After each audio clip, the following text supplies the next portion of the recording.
We've spent the past few nights in Osaka, and we're on our way to meet the world's most famous Italian. It's me, Mario! At Japan's most popular theme park. We're at Universal Studios Japan. I'm very excited to see this place. They got a bunch of rides that don't exist in the States. And better versions of ones that do. And as day turns to night, we explore Halloween Horror Nights, Japan style.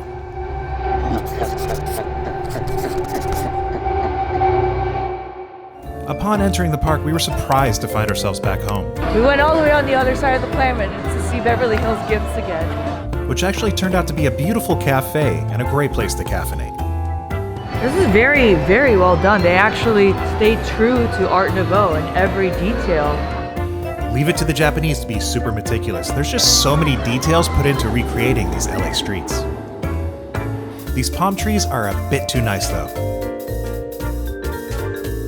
So we're what looks a lot like Hollywood Boulevard. The only thing it's missing is the filth and despair. Jokes aside, we didn't fly all the way to Japan to hang out in LA. Let's go to England. One thing I really appreciate about Universal Studios Japan is the sense of occasion you get as you move to the different zones. The example here being this enchanted forest you weave through, past some set pieces, on your way to Hogsmeade. The build-out of this Harry Potter section is massive, much bigger than the one in LA. Let's fly around. Grab your broomstick.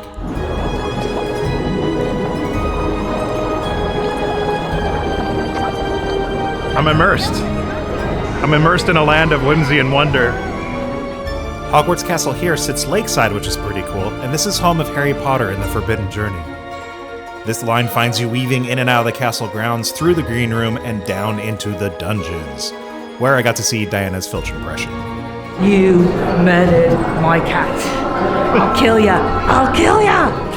There's something that tickles me about hearing Harry Potter in Japanese.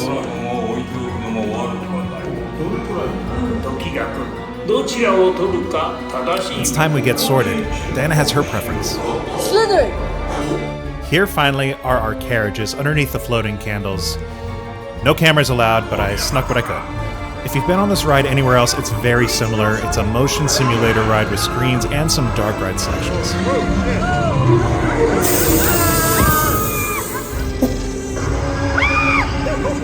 I honestly don't remember the story of this ride at all, much less could I understand anything in Japanese.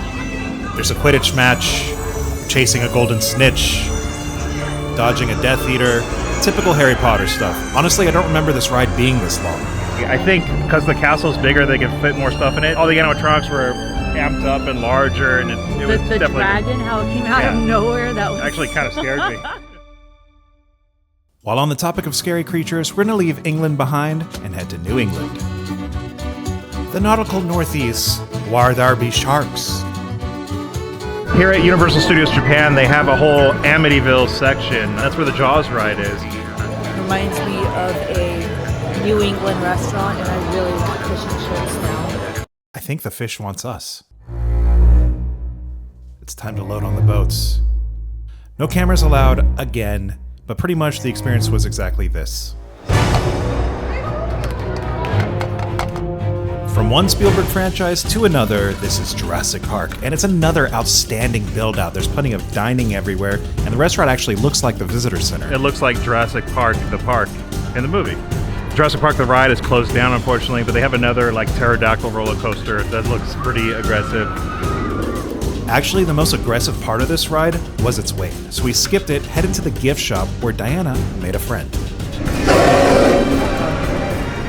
He's so cute.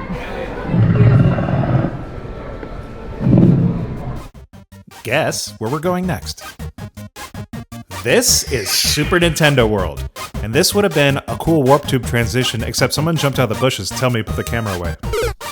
Anyway, we ended up in Princess Peach's castle. I want to jump into one of these paintings. I feel like I'm in Mario 64. As we make our way in, we're overwhelmed. I know. It is so cool. It really is like walking into a Nintendo game. Hits you right in the childhood. There are plenty of photo ops to be had with your favorite Nintendo characters, and tons of merch. That's where we started. This is Nintendo merch overload. It's called Paradise. She's definitely in her element. By the way, you know what they call booze in Japan? Teresa. Merch haul complete, and she's gone full Nintendo. Now it's time to go on Yoshi's Adventure, which is more of a child-oriented ride, but Diana's reliving her childhood, so she's excited.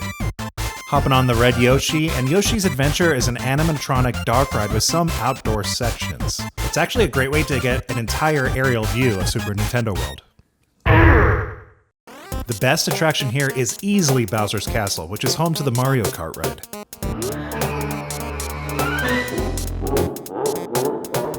We make our way through a trophy room, past the weapons assembly line, and to a staging area where we were given AR visors. After that, we were funneled into our team's locker room, Team Mario for us, where we were shown an instructional video.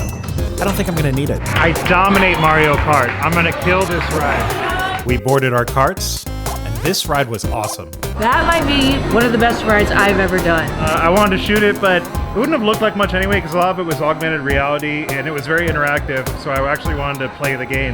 Let's go meet Mario and Luigi. Hey, Go ahead, babe. This was the most important photo op of the day. In all this nostalgia-fueled excitement, we've forgotten to eat anything, so we're gonna head over to Toad's Cafe. Beyond being super adorable, this restaurant is actually huge. We were led to our table, found our seats, and got ready to have some Nintendo snacks. Diana had herself the Mario burger, which actually looks pretty good. I had a chicken pot pie, cute, and whatever these mystery desserts were. You know what? I'm all Nintendo'd out. Let's warp out of here. Next up on the Western World Tour is New York City, and they nailed it in an idyllic, turn-of-the-century sort of way. They even had an Irish pub, which was serving whatever Suntory's version of Guinness is. Makes me want to go to New York. We head down this alley and notice pairs of identical people doing identical things. They call it TikTok Alley. And we'll go ahead and call this Spiderman Alley. Can I make out with him as a Toby under there? There is a Spider-Man ride here, and we're definitely going to check it out. Moving through this line, I realized that this is based on the 90s cartoon, which I was a huge fan of. Shout out to you elder millennials. You load up on these press vans with 3D glasses. This is another dark ride featuring 3D video and a rogues gallery of Spider-Man villains. Anyway, enjoy this crappy, unusable footage.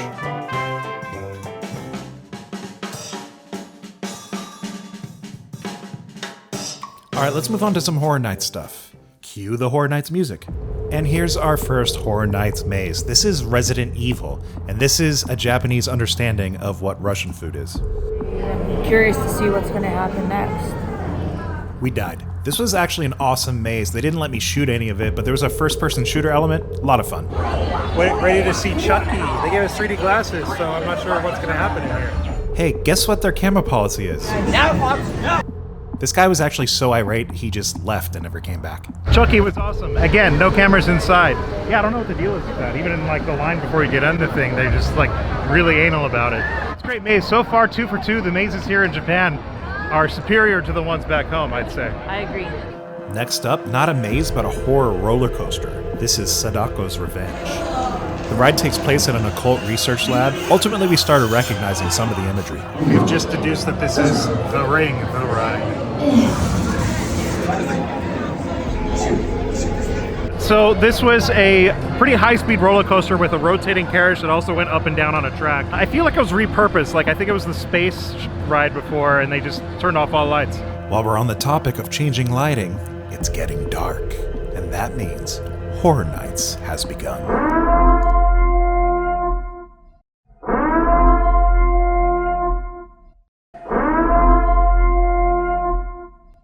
People have gathered in various parts of the park to see the creepy characters. And I've got to say, the Japanese seem kind of easy to scare.